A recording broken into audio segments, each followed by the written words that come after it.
Le FC Nantes cherche un successeur à Claudio Ranieri. Le dossier Jocelyn Gourvenec n'a finalement pas abouti. La direction du FCN a repris contact avec le technicien portugais, Miguel Cardoso. Un autre profil étranger serait aussi à l'étude.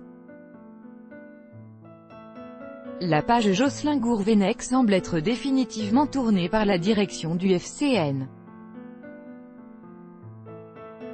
Mercredi, lorsque le président Valdemar Kita et son fils, Franck, ont compris que l'ancien coach de Bordeaux ne souhaitait pas poursuivre les négociations, ils se sont tout de suite mis en chasse d'un nouvel entraîneur pour succéder à Claudio Ranieri.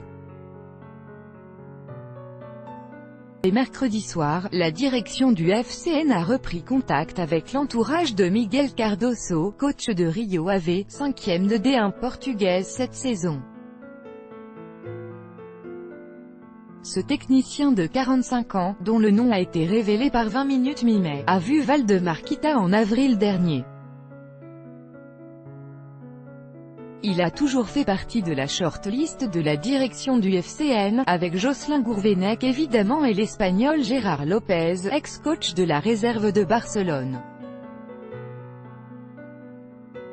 Rendez-vous prévu. Normalement, lundi un nouveau rendez-vous entre Kita et Cardoso est prévu, selon 20 minutes, dans la journée de lundi à Paris. Le Portugais possède un vrai profil de formateur avec une expérience de 3 ans, 2013 à 2016, au Shakhtar Donetsk. Il a aussi été coach adjoint dans plusieurs formations portugaises, Braga, Sporting CB, etc. Une petite indemnité à verser, après une très belle 5e place en D1 portugaise, ce coach de caractère est très sollicité. Lille et surtout l'Udinese, il était même question d'un accord imminent avec le club transalpin dans la semaine, le suivent de très près. Cardoso a encore 1 an de contrat à Rio Ave, mais ceci ne semble pas être un souci. Le président de Rio Ave Antonio Silva Campos expliquait dans O Jogo cette semaine, Cardoso nous a informé qu'il n'avait pas l'intention de continuer avec nous. Il considère qu'il est temps de se risquer dans un autre projet et a demandé la résiliation de son contrat, mais aujourd'hui il y a une situation contractuelle particulière, fin de contrat en 2019 à Rio Ave, nous n'avons reçu aucune proposition concrète pour lui. Ce qui est sûr c'est que nous ne bloquerons personne.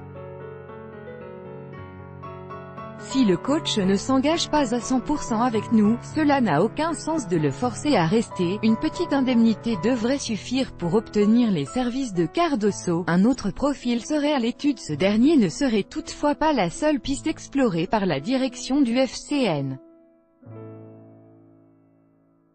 Le profil d'un autre technicien, portugais encore, serait dans les petits papiers. Le président Kita aimerait boucler le dossier entraîneur avant la fin de la semaine prochaine, soit juste avant le début du mercato.